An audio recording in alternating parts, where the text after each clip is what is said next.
How did Uuskasutuskeskus come into being, and would you like to describe in detail what it does? Reuse Center, or Uuskasutuskeskus in Estonian, was established in 2004 by Foundation of Good Deed, then Fund for Estonian Nature, Foundation of Caritas, and two private individuals, Priit Mikkelsaar and Rasmus Rask.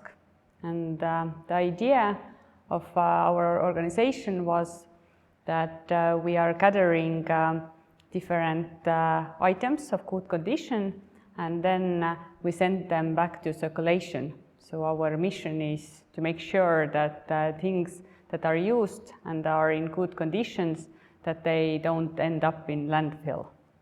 Would you like to describe your business model a bit more in detail? We are an NGO, which means that we are a non-profit organization, and our aim is not to produce profit, but to fulfill our mission. And our mission is that items in good condition, that they don't end up in landfill, but they are sent to circulation. And our operating model is then like this, that we gather from Estonian people all kind of items that they don't need anymore, but which are still usable and in good condition, and then we send them to circulation. And we do it in two ways. First of all, we sell them in our stores, and secondly, we help our partner organizations who are dealing with different people in need. And very often we get questions from people asking that if you get the items for free, then why are you selling it? But would you like to earn a large profit on those donators? And the answer is no.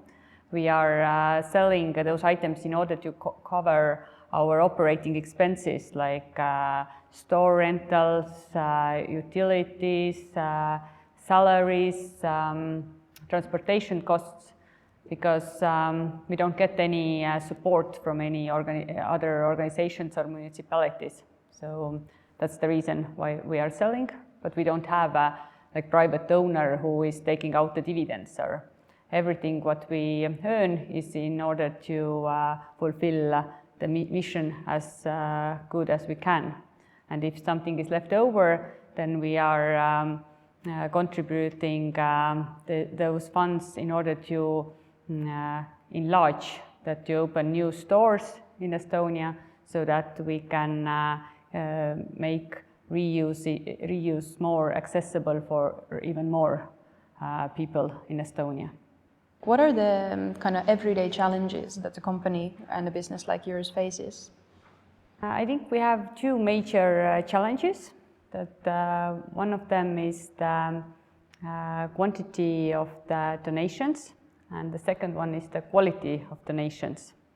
That we are able to send to circulations items that are in good shape or good condition, and things which are like very dirty, broken, it's very hard to find for them use. And we are trying to educate our customers that they would bring us things that we are able to send to circulation. Actually, related to that one, I would like to ask, has there been some kind of like a really curious donation that you would have received, like anything very much out of the ordinary that you wouldn't have been able to put in the shops? Yes, I think over the years we have received very interesting items. Some examples can be, for instance, artificial teeth, then different kind of documents, personal letters, it can be adult toys, so basically everything. So I believe that our people don't get bored when sorting different items. Then a logical continuum is like, especially with the challenges of quantity and quality of the items, how do you deal with those? Like, for example, I would imagine you get a very sizable inflow of, for example, textiles. So how do you ensure that, for example, you have all the resources or needed for sorting through it? We have in total 130 people working for Reuse Center. Out of those, around 100 work for shops, and we do sorting in two different places. We have a central sorting center, and then we also do the sorting in all our stores. We have in total 16 stores at the moment.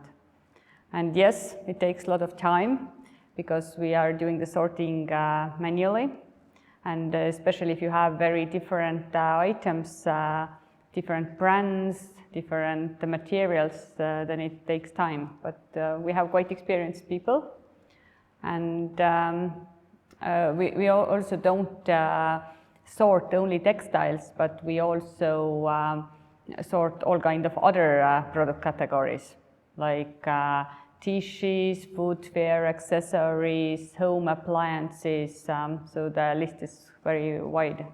So then I would like to ask if you would like to describe more in depth the rental operations or borrowing operations of the Reuse Center, for example, for the purposes of theater and film. Like, how does that one work? We do a lot of different projects and cooperations together with student companies, theaters, and movie makers. And we borrow them all kind of items that they would need in their films or plays.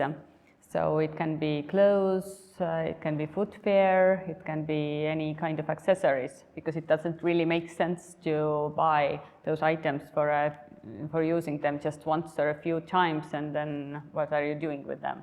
So yeah, we have done this cooperation for quite many years, and if you're looking at the most recent Estonian movies or serial plays, then I believe in most of them there are items which are borrowed from Reuse Center. What kind of a change do you see in the market of used goods in general, and what do you think of it? When we started 17 years ago with the Reuse Center, then consuming second-hand goods wasn't really very fashionable or in. So we had mostly customers who were need-based. But we see the trends that more and more customers are visiting our stores and making purchases because of choice, and its choice is very often based on the environmental considerations. So I believe that this trend will continue, and that will have more and more customers from different segments, different ages, different backgrounds. And I think that's really a very convenient way to contribute to the environment, because if you're purchasing items from the second-hand store, then you're doing good in two ways. First of all, when you purchase the good, then no other resources are needed to produce the new items. And secondly, the used item will not be thrown away, but it will be sent to circulation again. So it's like a two-way benefit for the environment. What kind of other ways do you have for people to access your services, for example, either by donating stuff, like in addition to your stores? Like, are there other collection points or maybe events where people could donate items for you? Yes, the most easiest way is to donate either our 16 stores all over Estonia, but we have recently also opened different collection points. They are either in department stores or very new projects. What we opened last year was the collection houses, which we did together with Astri Group and Environmental Investment Center. So basically those are little points where people can 24/7 bring their items, And during weekends, those points are manned so that you can bring also the very gentle items which would broke or which you are not able to put through those loops, I think it's called the word. So yeah, that's one of the new projects what we have recently launched. Okay, that sounds great. Mm-hmm. And we also do cooperation with different companies. So for instance, they order our boxes, collection boxes, to their offices, and they keep them for a few weeks, and then their employees have a very convenient way where to bring the items, and then if the box is full, then they will let us know and we take the box away.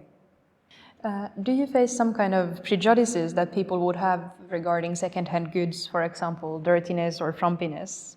Yes, definitely. Several years ago when we were established, then a lot of people had pre-assumptions about consuming second-hand products or visiting second-hand stores. Because people thought that if I'm visiting those stores, then I must be doing financially really bad, that I'm not able to buy new items from normal stores. But those beliefs, they have shifted, and we see more and more people who are strongly willing to make purchases from second-hand stores. And we are very happy about this because this is one way how to contribute to the environment. Have you at some point received like items that would be very memorable due to their, for example, antique value, something that is surprisingly valuable that you would have received as donation? Yes, we receive sometimes very interesting and valuable items. Usually these are dishes, paintings, but for instance, last year we also received an LP which was signed by Shostakovich. So sometimes people say that our stores are like treasure hunting places where you can go and you never know what you will get from there. And usually you can get anything. Could you talk a little about the impact that COVID-19 had on Uuskasutuskeskus and what kind of measures did you take to deal with it? Of course, COVID-19 was quite harsh on us, especially after we had to close down all our stores, which meant that we found us in a situation where we had no income, and but we still needed to cover our expenses like rentals and utilities and salaries. So that was very difficult situation, and we decided to launch a project that we had been considering earlier, but what we never had really time for, and that was the online store.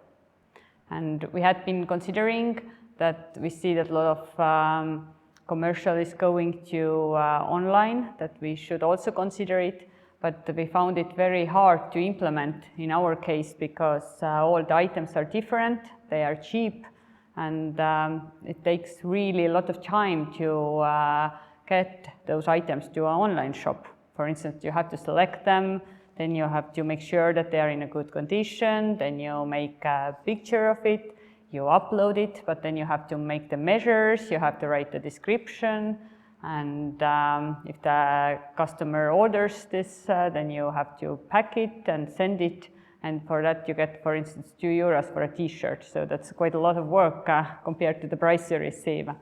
And that was the reason why we never had implemented this idea. But now suddenly, because of COVID, when all the stores were closed, we had quite a lot workforce to deal with those online shop concepts. And yeah, then we decided to implement this plan. And within, I think 4 or 5 weeks, we managed to open an online store. And we still have it. And when we had the second wave 1 year later of COVID-19, then it was very good to have this online shop. Did the clients find your online shop quickly once the lockdowns were implemented? Yes, they did. It was very interesting that we had official opening time. I remember it was on Wednesday, and in order to avoid technical problems, we actually made the technical solution ready one night earlier. And some people already found it. So at the time when we officially opened the online store, we already had some 20 or more orders made in our store. So I believe they did find it. The next question that I would have is a bit more on a general level regarding climate change. But especially due to climate change and the current kind of situation that we're in order for us to make an impact, what kind of part do you think that a change in our own consumption patterns towards reusing items and things would play? Does it make an impact, and how important is that? I think at the end of the day, it is the customer who determines which way we are going. At the same time, I think the largest impact are making large corporations. Because if a small company in Estonia who is doing wonderful handicraft or upcycled products, their market share is so small, so it doesn't have really a significant impact on the full sector. So that's why it's very important what the large corporations are doing, what are they doing with their business models, how they want and to what extent they want to change it. And I think this is the place where the consumers play a significant role, because at a time when consumers decide that they don't want to consume fast fashion anymore and they want to switch more to the slow fashion, then I think the corporations will have to adapt to that. So in overall, I think it's quite significant impact. As a continuation to that question, I would like to ask if you would have any kind of favorite business examples from the world of bigger corporations, like something you have, for example, observed that some corporation has done really well as a measure of adaptation. From Estonia, definitely Red Aus. I like their designed clothes, and they are really applying the upcycling and circular economy models. And from the world, I think Patagonia clothes are a very good example that you actually can make green choices, and they are still profitable as well. Definitely. Patagonia is probably one of the most interesting examples. They have been able to make sustainable fashion and sporting really into a sustainable business model that is able to survive and has been around for a while already. And they're also offering a service to fix any errors that there are in the clothing or any faults. Yeah, I think that's the development of future business models, that at the time when you start designing products, then you already think in advance that how can we prolong the life cycle of those items, that can they be fixed somewhere, or can some parts of the products be replaced in order that it lasts longer. And then if it's worn out or it doesn't work anymore, then what will happen to that product then? So how to recycle it, for instance. So I think this is the key to the future operation models, to think through the full cycle from the beginning to the end. As consumption is moving toward reuse, so what kind of opportunities do you see in the future for companies like Uuskasutuskeskus? I hope that we will have more customers in both ways, that we will have more donators and we will have more people who make purchases from our stores. And I think that's something what we can do, that we enable to put so-called the different pieces of the puzzle together, that because there are always people who would not like to purchase from the second-hand store, but who have many items that they don't need anymore, which are in a very good condition, and they don't want to throw it away. So those people are very welcome to donate to us. And at the same time, there are always people who purchase from our stores, but they don't have anything to donate. And that's fine as well, because we are not saying that you have to donate and purchase simultaneously. That it's very important that people find their way how to contribute to the environment, and we are bringing those different parts together. In your experience, what kind of business that is based on upcycling and reuse of items, what can it do in order to compete with the bigger businesses that are producing goods in mass and are having a lot bigger market shares? I think it's a very good question, and I think it's also a very difficult question, because I believe there is no very easy and good answer to that. Of course, small entities can do a lot of manual work and prepare handmade products, but then they really can't compete with large organizations. So I think the key word here, or one of the key words, might be the automation, that who will find a good way how to bring in circular economy concepts and make it in an automated way in a larger quantities, then I think that's the key success.